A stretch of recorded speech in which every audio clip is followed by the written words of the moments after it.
पर एक आदमी अपने आलीशान ऑफिस में अकेला बैठा था। बाहर कांच की दीवारों से पूरा शहर दिखाई दे रहा था, रोशनी से चमकता हुआ, लेकिन उस कमरे के अंदर अजीब सा अंधेरा पसरा था। उसकी टेबल पर एक छोटा सा मिट्टी का पुतला रखा था।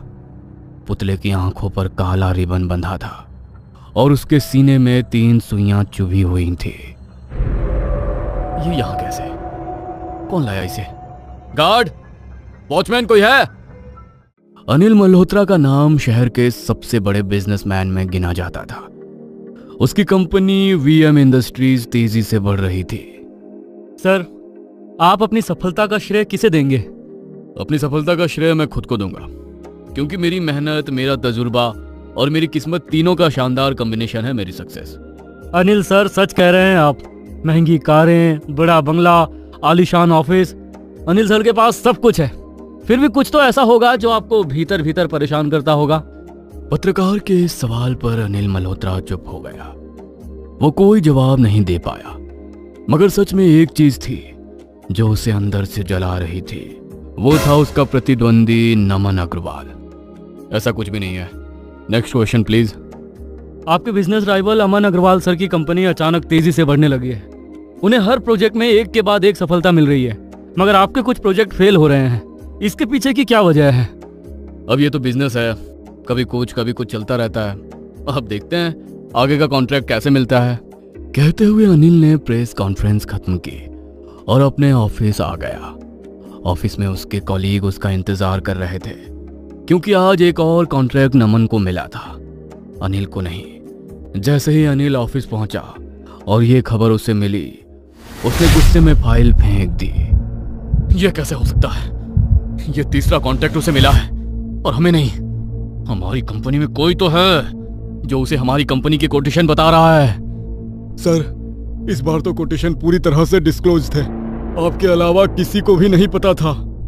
यदि किसी को नहीं पता था तो नमन तक कोटेशन पहुंचे कैसे? यह आदमी मेरी हर डील बर्बाद कर रहा है।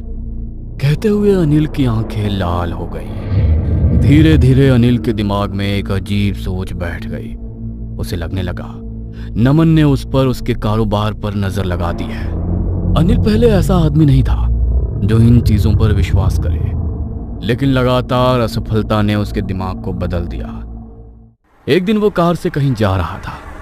कार उसका पुराना ड्राइवर चला रहा था। गणेश, एक बात पूछूं? सर बोलिए। क्या तुम बुरी नजर में यकीन करते हो क्या? हाँ साहब, बुरी नज़र तो होती है।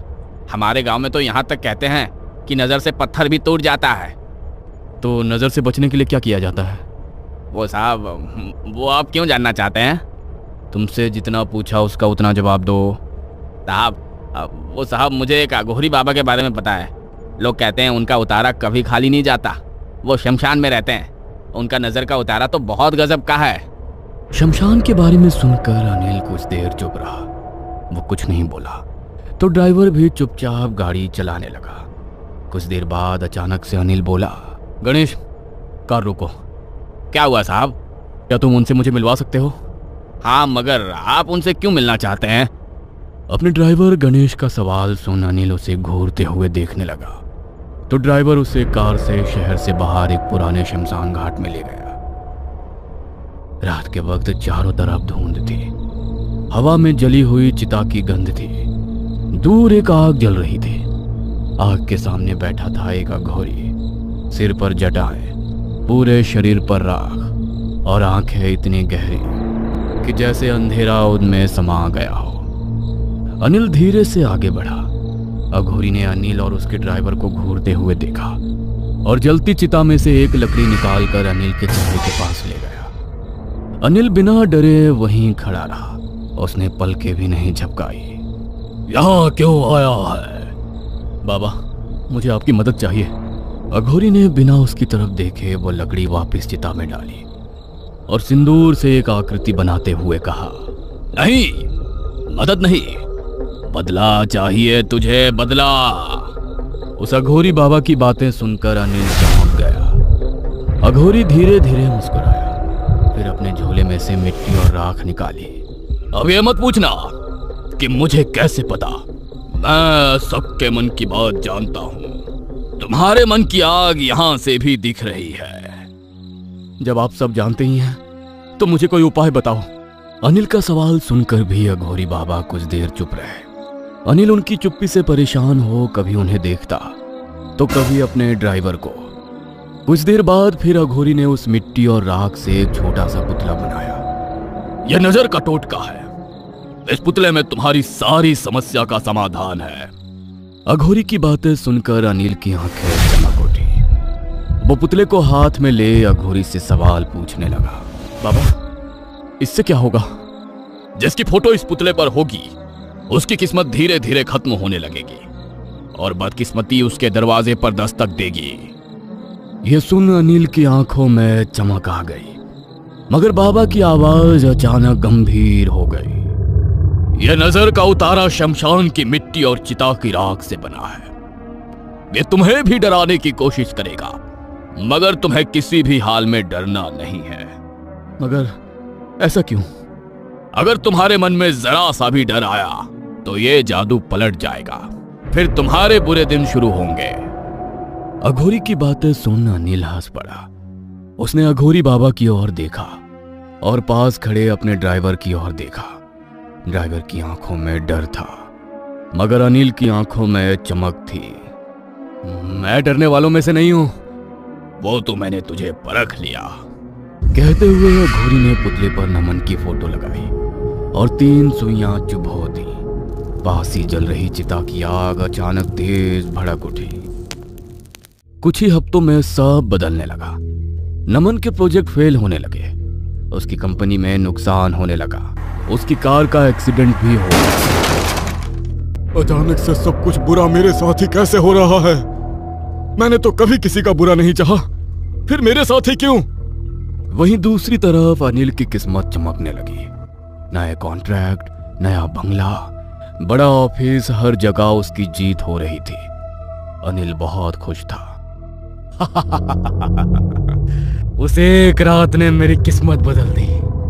अब दुनिया मेरे कदमों में है। लेकिन जैसा कि कहते हैं, दूसरों के लिए जो गड्ढा खोदता है तो खुद उसी में गिर जाता है। वैसा ही कुछ अनिल के साथ होने लगा। उसके साथ अजीब चीजें होने लगी। एक रात उसने देखा उसके कमरे में रखा पुतला अपने आप हिल रहा था। वो पूरी रात नहीं सो पाया। ये सब क्या हो रहा है? कहीं मेरे मन का भ्रम तो नहीं? दूसरी रात अनिल ऑफिस में ही काम करते करते सो गया। वहां उसने सपना देखा कि नमन उसकी तरफ देखकर मुस्कुरा रहा है और कह रहा है, यह सब ज्यादा दिन नहीं चलेगा, जादू जरूर पलटेगा। इस बार सपना देख अनिल पसीने में भीग कर उठ गया। पहली बार उसके दिल में डर आया। वो ये भूल गया कि अघोरी ने मना किया था डरना नहीं है। उस रात ठीक 2:47 पर टेबल पर रखा पुतला हिलने लगा। वह आवाज ही दे रहा था कि अचानक कमरे की लाइट हल्की हल्की टिमटिमाने लगी और तभी पुतले का सिर धीरे धीरे खुद ही घूम गया। कुर्सी पर बैठा आदमी घबरा कर खड़ा हो गया। वो आदमी था अनिल मल्होत्रा। लेकिन उस रात उसके चेहरे पर एक अजीब सा डर था। उसने कांपते हाथों से पुतले को उठाया और जैसे ही पुतले को पलटा, उसकी सांस गले में अटक गई, क्योंकि पुतले पर लगी फोटो बदल चुकी थी। वो फोटो अब उसके दुश्मन नमन की नहीं, बल्कि अनिल की खुद की थी। और उसी पल कमरे में किसी की भारी आवाज गूंजी, मैंने कहा था डरोगे तो जादू पलट जाएगा। ये सुनकर अनिल का शरीर ठंडा पड़ गया। उसे कुछ समझ में नहीं आ रहा था कि वो क्या करे। नहीं, ये नहीं हो सकता। नहीं, मैं नहीं डर रहा। मुझे कोई नहीं डरा सकता है। लेकिन अब देर हो चुकी थी। अगले कुछ महीनों में अनिल की जिंदगी बिखर गई। उसकी कंपनी दिवालिया हो गई। बैंक ने उसका बंगला जब्त कर लिया और एक दिन अनिल उसी सड़क पर बैठा था। अब उसके हाथ में एक कटोरा था। वो भीख मांग रहा था।